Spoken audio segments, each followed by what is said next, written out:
हरे कृष्णा। फागुन शुक्ल एकादशी को आमलकी एकादशी के नाम से जाना जाता है। इस एकादशी में आंवले के पेड़ की पूजा की जाती है, जिस वजह से ये आंवला एकादशी के नाम से भी जानी जाती है। इतना ही नहीं, इसे रंग भरी एकादशी, कुंज एकादशी और खाटू एकादशी के नाम से भी संबोधित किया जाता है। इस एकादशी पर भगवान विष्णु की पूजा के साथ आंवले के पेड़ की भी पूजा होती है। हिंदू धर्म में आंवले के पेड़ को बेहद ही पवित्र माना जाता है। ऐसी मान्यता है कि जब भगवान विष्णु ने सृष्टि के निर्माण के दौरान ब्रह्मा जी को अवतरित किया था, तब उसी समय आंवले का पेड़ भी धरती पर अवतरित हुआ था। इसीलिए आंवले के पेड़ का संबंध भगवान विष्णु से माना जाता है। आइए सुनते हैं आमलकी एकादशी का महात्म्य और कथा। भगवान श्री हरि श्री कृष्ण के श्रीमुख से विजया एकादशी की कथा एवं महात्म्य सुनकर युधिष्ठिर बोले, हे मधुसूदन, आपके श्रीमुख से फागुन माह के कृष्ण पक्ष को आने वाली विजया एकादशी का महात्म्य और कथा सुनकर मैं तृप्त हो गया हूँ और अब मुझे फागुन माह के शुक्ल पक्ष को आने वाली एकादशी तिथि के बारे में जानने को उत्सुक हूँ। अतः हे कृपा सिंधु, इस एकादशी को किस नाम से जाना जाता है? इस एकादशी व्रत का क्या विधि विधान है?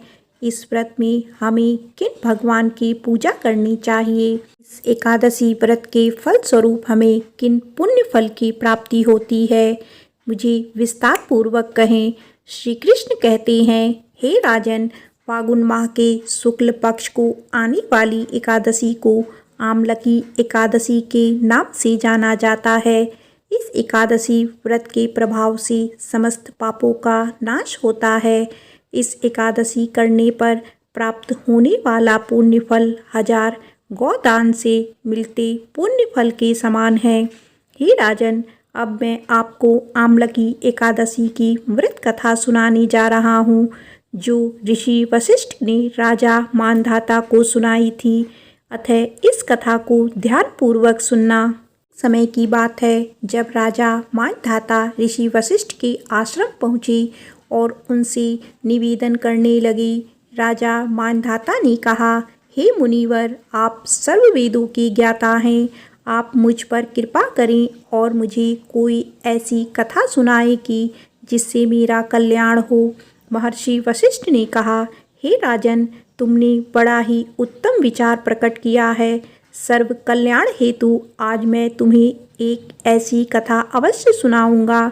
सभी व्रतों में सबसे उत्तम और मनुष्य के अंत समय में उसे मोक्ष प्रदान करने वाली आमलकी एकादशी की कथा आज मैं तुम्हें सुनाऊंगा।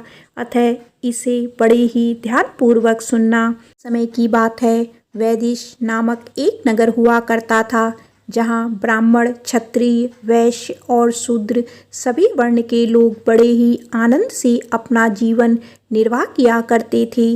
वहाँ सदैव वेद ध्वनि गूंजा करती थी और इस नगर में पापी, दुराचारी और नास्तिक कोई भी ना था। उस खुशहाल नगर में जयद्रथ नामक चंद्रवंशी राजा राज्य किया करता था। राजा अत्यंत विद्वान और गुणी था। नगर में कोई भी व्यक्ति दरिद्री और कंजूस ना था। सभी नगरजन परम विष्णु भक्त और आबाला वृद्ध, स्त्री पुरुष सभी एकादशी का व्रत किया करते थे। एक दिन फागुन माह के शुक्ल पक्ष की आमलकी एकादशी का पर्व आया। उस दिन सभी प्रजाजनों ने हर्षपूर्वक इस व्रत का अनुष्ठान किया।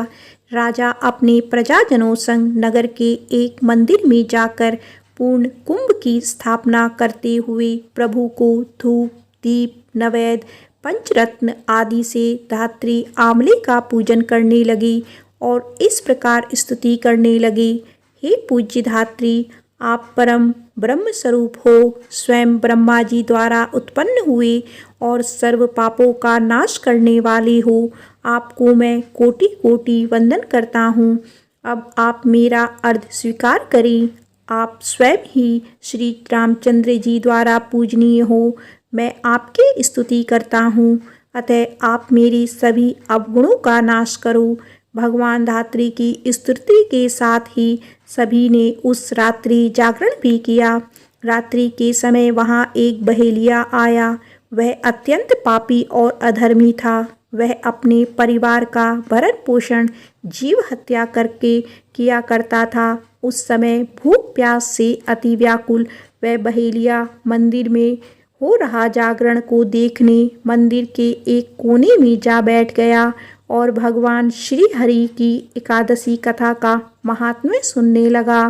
तरह वहाँ उपस्थित अन्य नगरजनों की भांति उसने भी पूरी रात्रि जागरण करते हुए बिता दी। प्रातःकाल होने पर सभी नगरजन अपने घर को चले गए और वह बहेलिया भी अपने घर को चला गया। घर जाकर उस बहेलिये ने भोजन किया और कुछ समय पश्चात उस बहेलिये की मृत्यु हो गई। किंतु आमलकी एकादशी व्रत के कारण उसने अगले जन्म में राजा विदुरथ के घर जन्म लिया और वह वसुरथ के नाम से भी जाना गया। आगे जाके युवा होने पर वह चतुरंगिनी सेना और धन्य धान्य से परिपूर्ण होकर 10,000 ग्रामों का पालन करने लगा। उसकी प्रतिभा तेज में सूर्य के समान, काटी में चंद्रमा के समान, वीरता में स्वयं भगवान विष्णु के समान और क्षमा में माता पृथ्वी के समान थी। वह अपने युग में महान धर्मनिष्ठ, सत्यवादी, कर्मवीर और परम विष्णु भक्त था। वह अपनी प्रजा का समान भाव से पालन करता था। वह परम दानवीर था और दान देना उसका नित्य कर्म भी था। एक दिन राजा आखेट करने हेतु जंगल में गया। दैवी योग्य के कारण वह मार्ग भूल गया और दिशा की अज्ञानता के कारण वह एक वृक्ष के तले पर जाकर सो गया। कुछ ही देर बाद पहाड़ी मलिच्छ वहाँ आ गए। राजा को अकेला देख मारो मारो शब्दों के नारे लगाते हुए राजा की ओर दौड़े। मलिच्छ कहने लगे, इस दुष्ट राजा ने हमारी सभी संबंधी, माता पिता, पुत्र पौत्र की निरपराध हत्या की है और हमें अपने नगर से बाहर निकाल दिया है।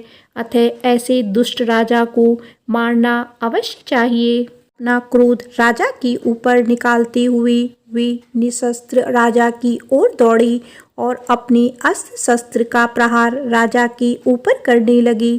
जितने भी अस्त्र शस्त्र राजा के ऊपर फेंके जाते वहां स्वतः ही नष्ट हो जाते और राजा को उन अस्त्रों का वार एक पुष्प के समान प्रतीत हो रहा था।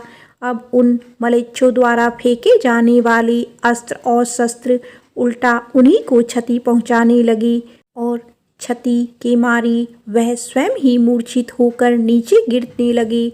उसी पल राजा के शरीर से एक दिव्य प्रकाश उत्पन्न हुआ और उसमें से एक बहुत ही सुंदर स्त्री का आगमन हुआ।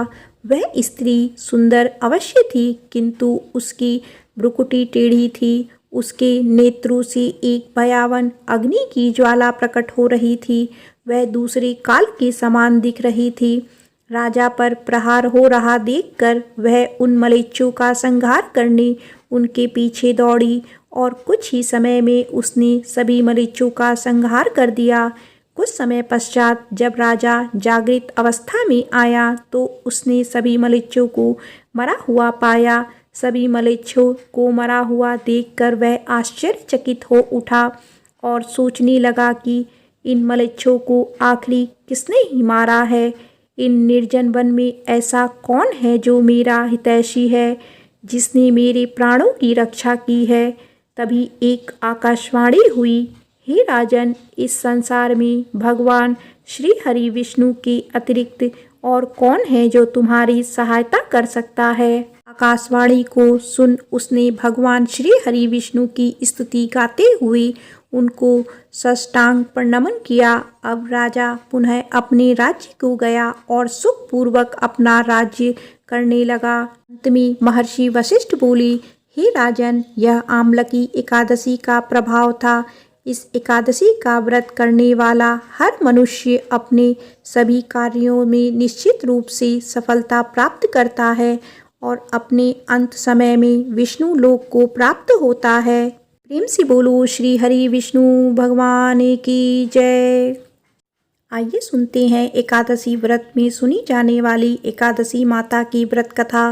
एक बार की बात है, एक राज्य में एक राजा रहा करता था। राजा बहुत ही बुद्धिमान और बलशाली था। वह सदैव अपनी प्रजा का बहुत ही अच्छे से ध्यान रखता था। प्रजा भी अपने राजा को बहुत पसंद करती थी। राजा के 2 बेटियां थीं। राजा अपनी दोनों बेटियों से बहुत ही प्रेम किया करता था। राजा की दोनों बेटियां बहुत ही सुंदर थीं, लेकिन राजा की छोटी बेटी देखने में बहुत ही सुंदर और धार्मिक प्रवृत्ति की थी। वह 12 मास 11 माता की पूजा और व्रत किया करती थी। सभी लोग राजा की छोटी बेटी से बहुत ही प्रेम करते थे और खूब प्रशंसा किया करते थे। वह बोलने में बहुत ही अच्छी थी। राजा भी अपनी छोटी बेटी को बड़ी बेटी से कुछ ज़्यादा ही प्रेम करता था, जिस कारण राजा की बड़ी बेटी को अपनी छोटी बहन से नफरत होने लगी थी। समय के साथ राजा की दोनों बेटियां बड़ी हो गई। तब एक पड़ोस के राज्य में रहने वाला राजकुमार राजा की बड़ी बेटी के लिए रिश्ता लेकर आया। जैसे ही उस राजकुमार की नज़र राजा की छोटी बेटी पर पड़ी, तो वह राजकुमार छोटी बेटी पर मोहित हो गया और उसी से विवाह करने की सोचने लगा। उस राजकुमार ने राजा की बड़ी बेटी के साथ विवाह करने से मना कर दिया और राजा से कहा कि आप बुरा ना मानो तो मैं आपकी छोटी बेटी से विवाह करना चाहता हूँ। जब यह बात राजा की बड़ी बेटी को पता चली, तो वह अपनी छोटी बहन से और भी ज़्यादा नफरत करने लगी। राजा की बड़ी बेटी ने अपनी छोटी बहन को अपना सबसे बड़ा दुश्मन मान लिया था और अपनी छोटी बहन से बदला लेने का निर्णय लेती है, जिसके चलते उसने सोचा कि छोटी बहन को जान से मार देती हूँ। एक दिन राजा की बड़ी बेटी ने लड्डू में जहर मिलाकर अपनी छोटी बहन को दे दिया। छोटी बहन ने वो लड्डू खा लिया, लेकिन लड्डू खाने के बाद भी छोटी बहन को कुछ भी नहीं हुआ। बड़ी बहन यह देखकर बहुत ही आश्चर्यचकित हुई, लेकिन बड़ी बहन ने हार नहीं मानी। एक दिन जब छोटी बहन अपने कमरे में सो रही थी, तब उसने मटके में सांप रखकर उसके कमरे में छोड़ दिया, लेकिन सांप भी उसकी छोटी बहन को कुछ नहीं कर पाया। जिसके बाद बड़ी बहन ने अपनी छोटी बहन से कहा कि चलो बहन, आज हम कुएं से पानी भर कर लाते हैं। तो छोटी बहन अपनी बड़ी बहन के कहे अनुसार उसके साथ पानी लेने के लिए चली गई। जैसे ही वह पानी कुएं से निकालने लगी, तो बड़ी बहन ने उसे कुएं में धक्का दे दिया, लेकिन 11 मासा के आशीर्वाद से वह सकुशल बाहर निकल आई। यह देखकर उसे बड़ा ही आश्चर्य हुआ कि ना जाने मैंने कौन कौन से प्रयास किए हैं, फिर भी इसका कुछ भी नहीं बिगड़ा। उसने एक दिन सोचते सोचते छोटी बहन के पास जाकर कहा कि बहन, तुमको पता है भगवान सबकी मृत्यु एक निश्चित समय पर लिखते हैं। तुम्हारी और मेरी मृत्यु कैसे होगी, क्या तुम जानती हो? तब छोटी बहन ने कहा, हाँ बहन, मेरी मृत्यु कैसे होगी यह तो मैं जानती हूँ। छोटी बहन से यह सुनकर बड़ी बहन को बहुत ही संतुष्टि हुई और सोचने लगी कि इस बार मैं इसे ज़रूर मार दूंगी। उसने अपनी छोटी बहन से कहा कि अपनी मृत्यु का राज मुझे तो बताओ, मैं तुम्हारी बड़ी बहन हूँ। छोटी बहन ने अपनी बड़ी बहन से कहा कि मेरी मृत्यु एक तोते में है। जो तोते के गले में एक हार है, उसी से मेरी मृत्यु होगी।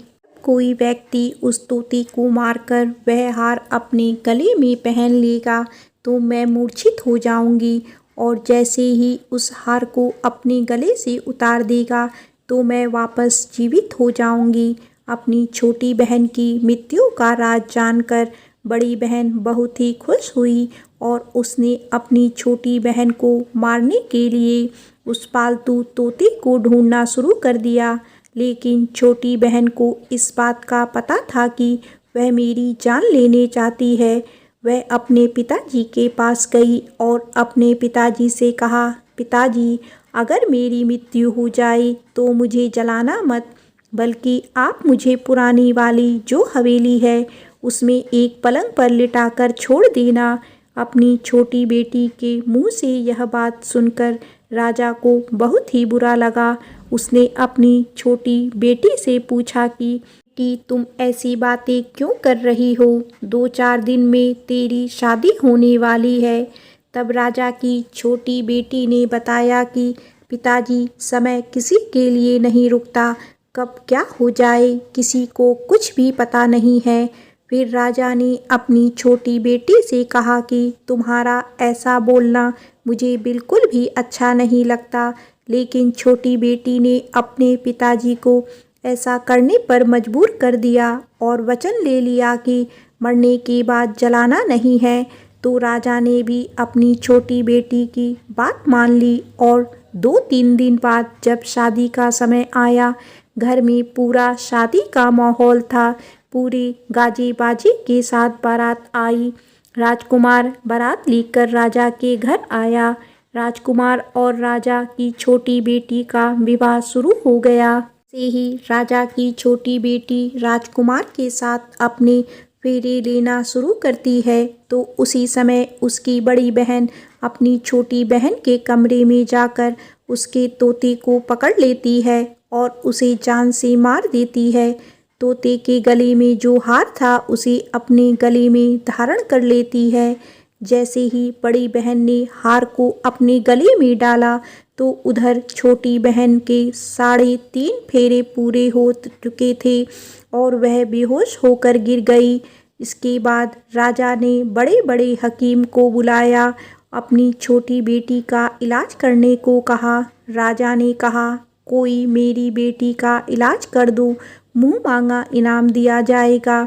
राजा की बात सुनकर वैद्य ने जब छोटी बेटी को देखा तो राजा को बताया कि आपकी छोटी बेटी ना तो जीवित है और ना ही मरी हुई है।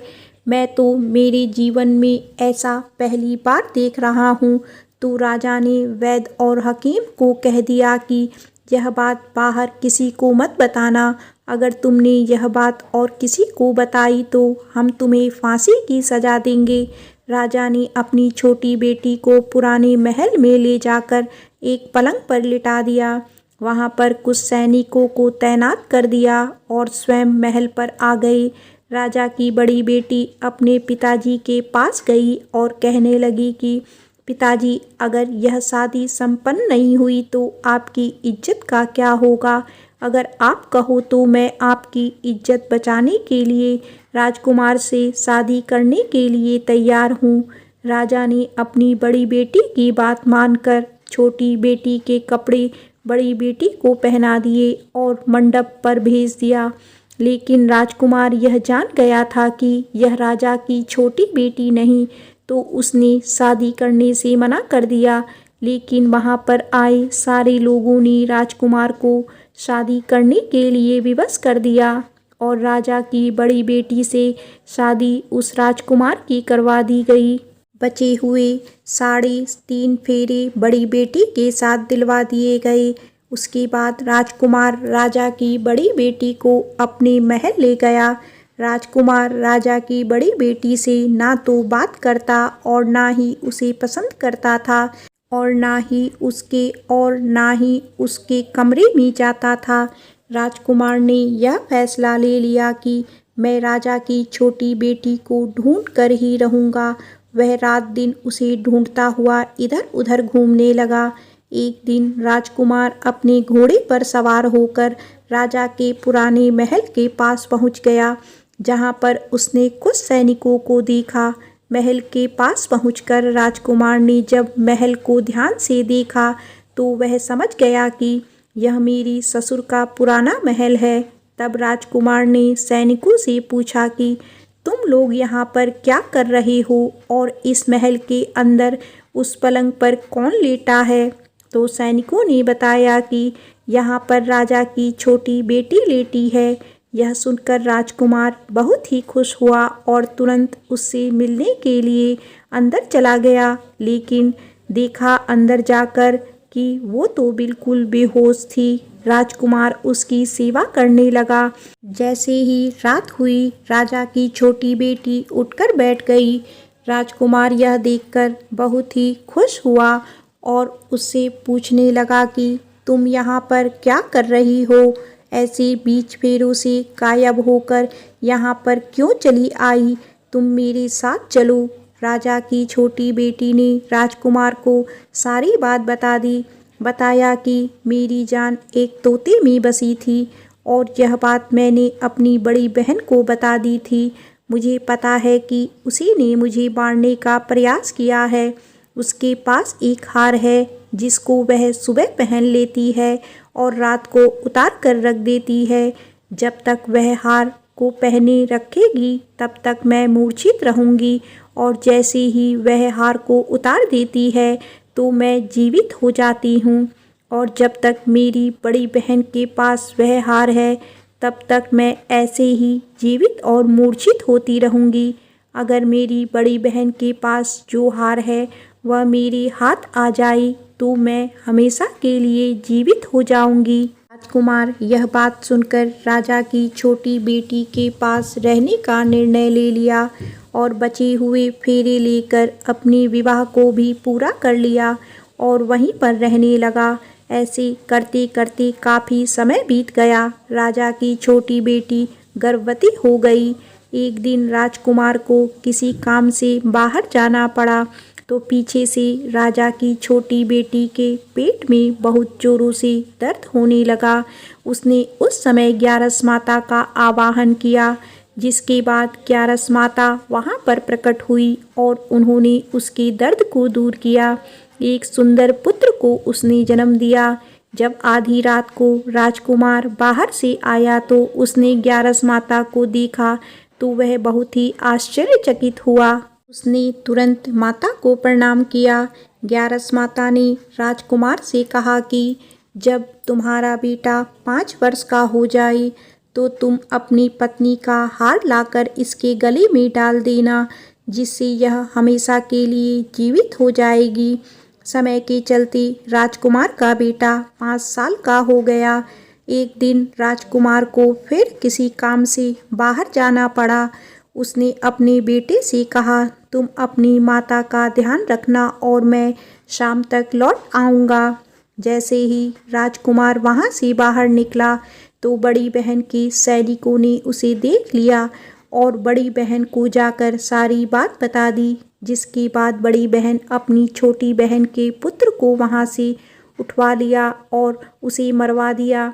उसके 2 टुकड़े करवाई। पहले टुकड़े को चक्की के पास छुपा दिया और दूसरा टुकड़ा अपने पलंग के नीचे रख लिया।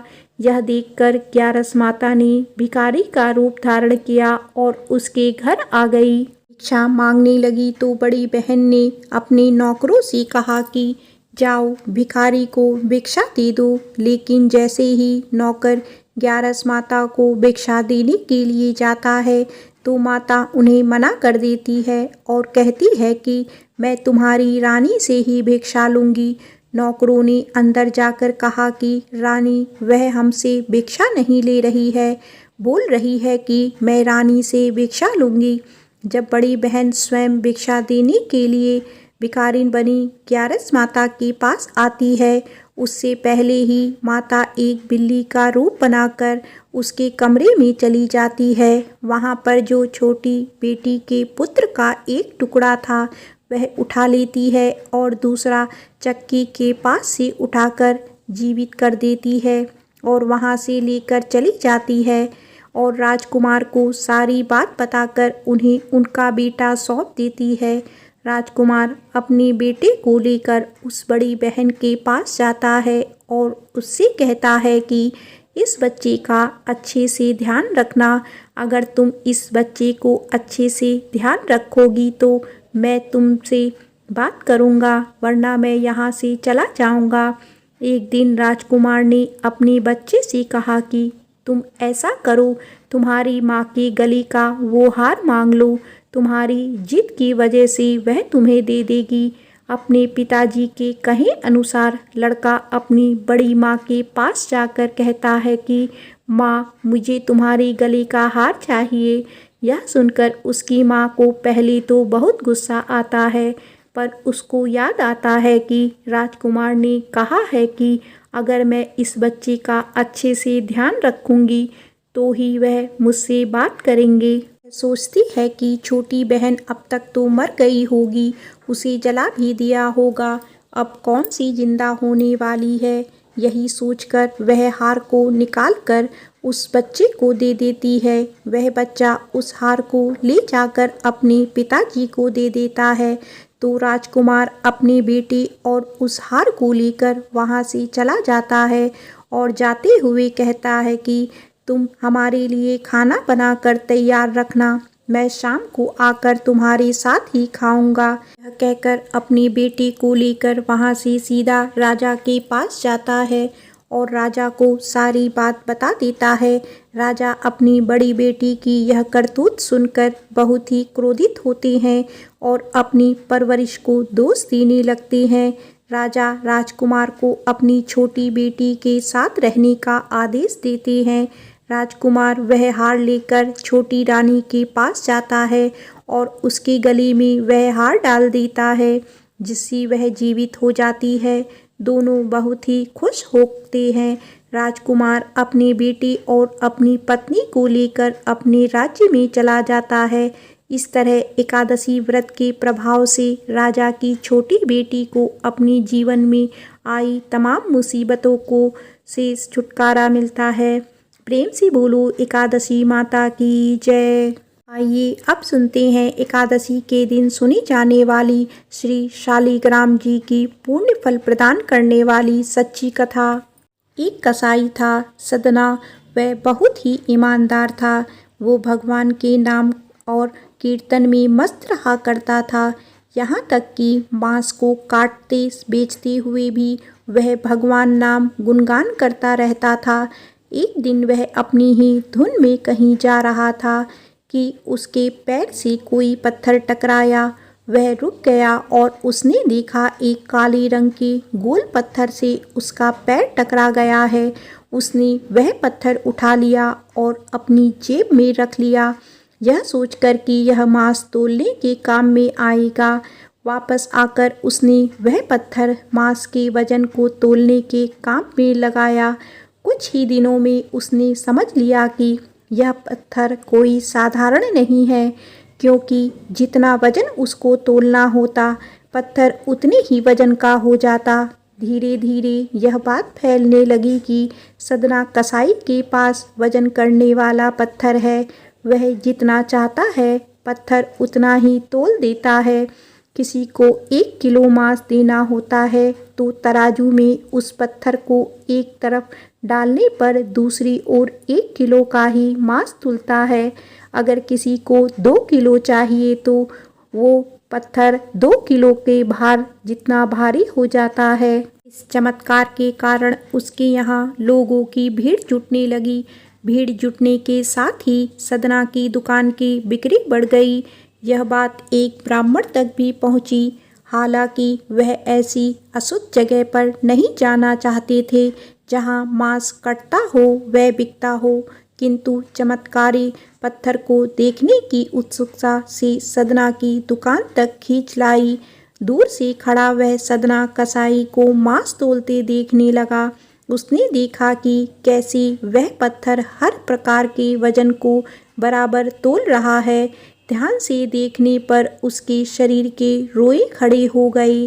भीड़ के छटते अर्थात कम होने के बाद ब्राह्मण सदना कसाई के पास गया। ब्राह्मण को अपनी दुकान में आया देखकर सदना कसाई प्रसन्न भी हुआ और आश्चर्यचकित भी।